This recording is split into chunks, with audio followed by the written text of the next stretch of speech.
got quite a selection of lumber around. I've just gone through my collection here, and I had to move the stack anyway, so it was just kind of toss and pick and whatnot. But um, one thing, if you're going to do a project like this, you're going to find that the cost of the lumber adds up really fast, because this takes actually quite a bit of lumber. Now I work for a construction company, so I've got a little bit of advantage that I can pick out of their scrap bin and save myself a few dollars that way, because a lot of what I need isn't really big stuff. It's just basically just in the line of scrap.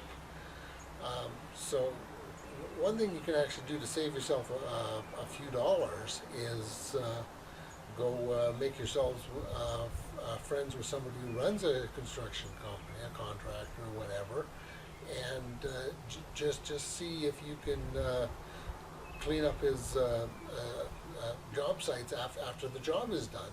Make a deal with him where you'll go in and do some cheap labor, or even for free, if sometimes it'll justify even doing it for free if you can get the salvage rights to a bunch of the materials. Because while you use a lot of wood and stuff for the little projects like this, and even for mold making for stands and stuff like that, you don't often need very big pieces. So if you can find a source of scrap material, then that can actually save you quite a bit of money. So anyways, as you can see, you can get quite a pile of quite a collection of wood here when you're scavenging.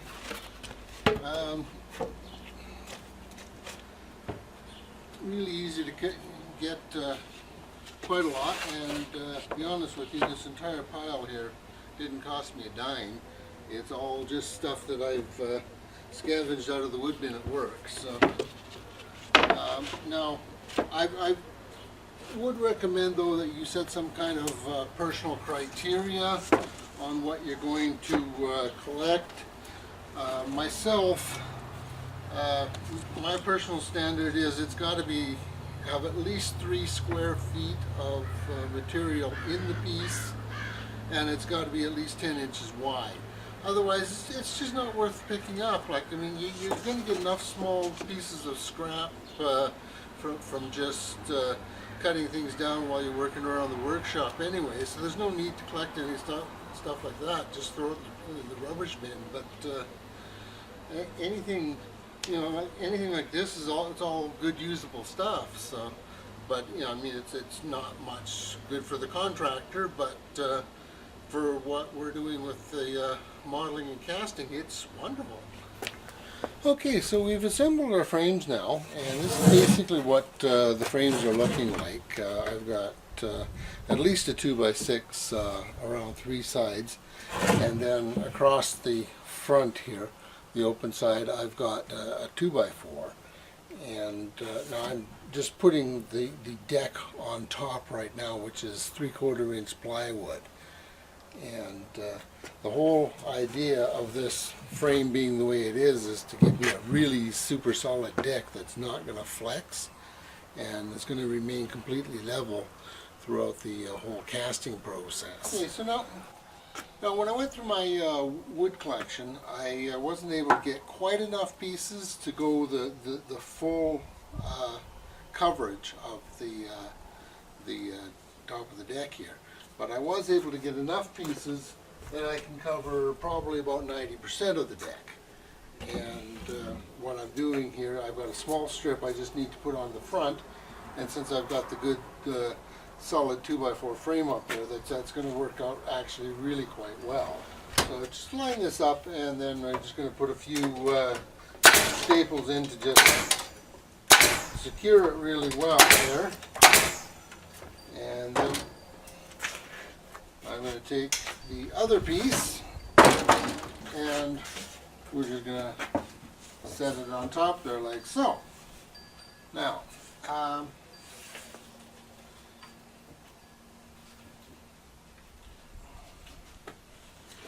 so a couple at the corner here. Now I've noticed that I'm just out just a little bit on this edge here, so that means my wood is just a little out of square. So simple bar clamp will take care of that problem.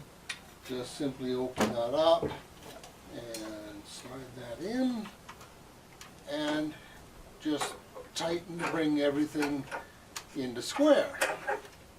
As soon as that's lined up there, then just a couple of staples will hold that in place. So anyways, I'm just doing all my decks first, and then I'm going to actually start working on a pegging system. I'll just show you briefly what's going on with that here. Now, I had initially decided that I was going to drill holes, and then I was going to use 1x2 or 2x2 blocks for pegs. And that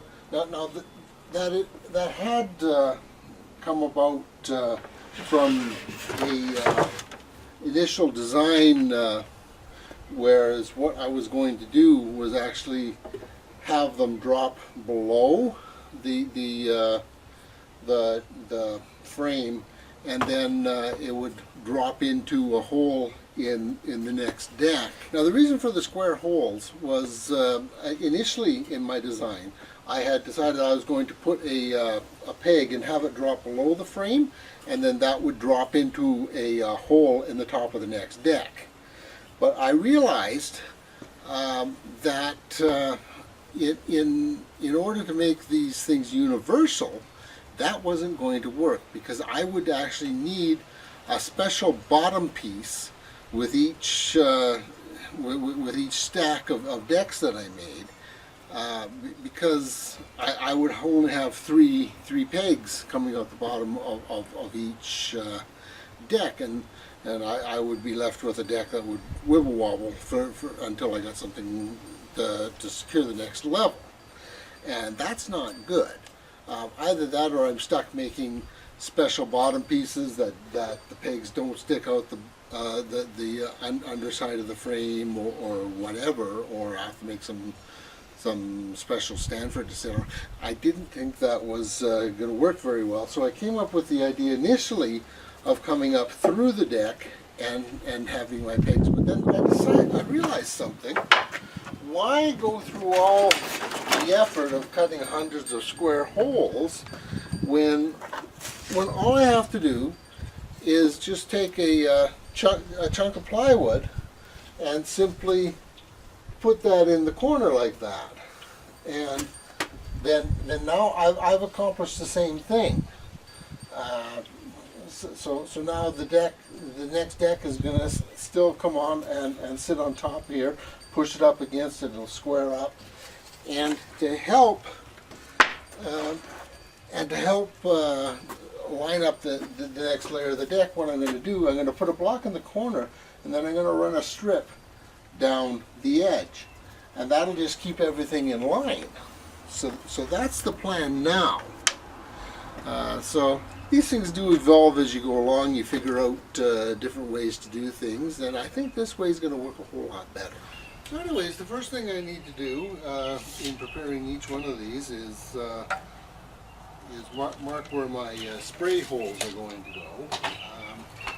These particular decks that I'm working on right now are 20 by 39 inches, so I'm going halfway on each side and halfway at the back. I'm also going 2 1/4 inches down from the top of the deck, and that gives me room that I can get the hose in there, spray it around, and pretty much get everything that's inside the mold. So 19 1/2 here, and then 2 1/4 down. Make a little X there, and the same here. And we get out the drill, and we make our holes. Now for the top of the deck, to make your handles, I'm putting 2 handles in the top of the deck here because it's just a little easier to handle this particular size and shape of deck with 2 handles in the face. So what I'm doing here, I got a chunk of 2x8. I'm just marking a line here so that my distance, my inset on the handle is the same all the time. Now I'm making my handle hole 1.5 inches wide by 4.5 inches long, and basically what I'm doing, I'm cutting 2 circles, 1.5 inch circles, and then cutting between them with the jigsaw. And now,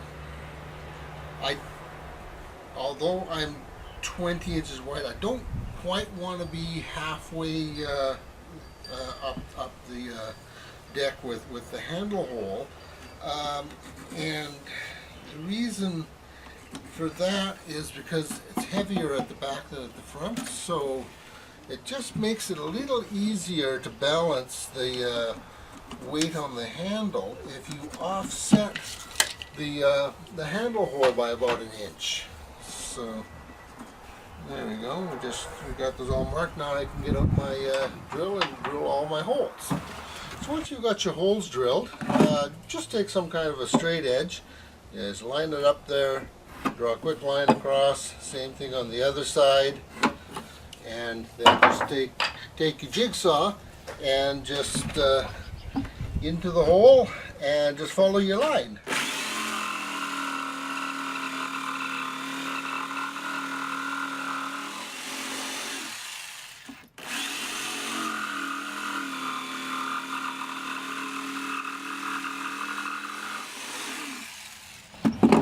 There you go, and now you've got a nice hole you can get your whole hand into that and get a good grip on it. So that's nicely balanced for picking these decks up, and on to the next hole.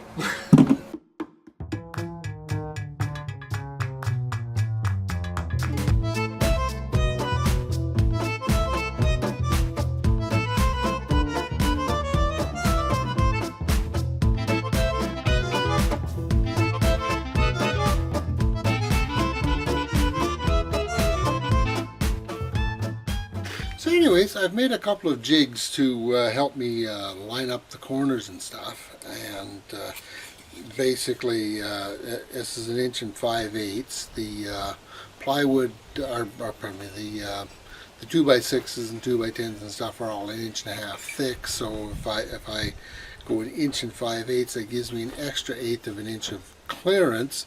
Add that up to both sides, and I've got a 1/4 inch clearance all the way around my the deck, so that these things don't have to fit tight. They just need to catch so that you can stack them easily.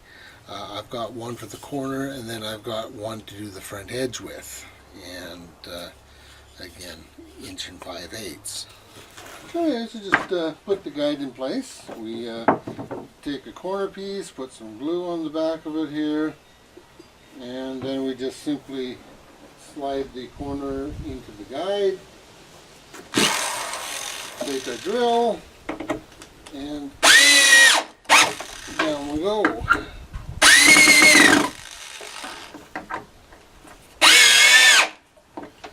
Then on to the next piece. Once I've got these in place, then I just take these strips, again a little bit of glue. Now this one here I can line up between the edges on the back here. And just take my nailer,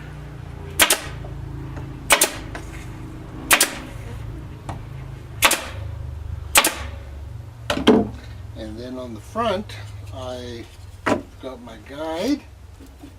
Take my shorter strip, give it some glue, line that up with the guide.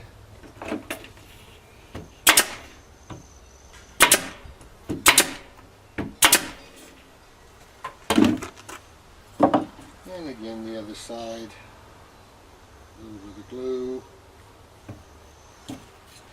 Guide down. Line that up with the edge back there. And line it up with the guide.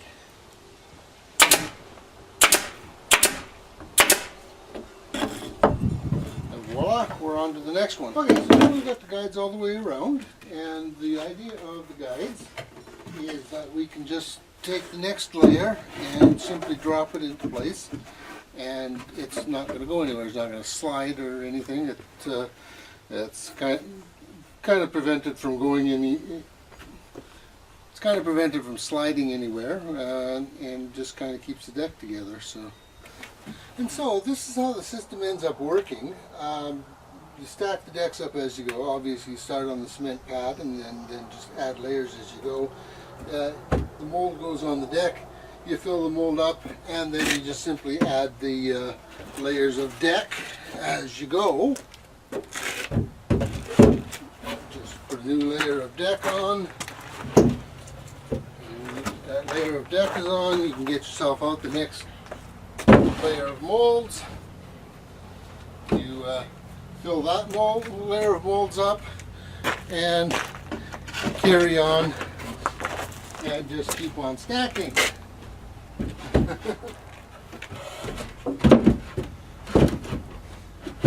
And that's all there is to it. Have a good day.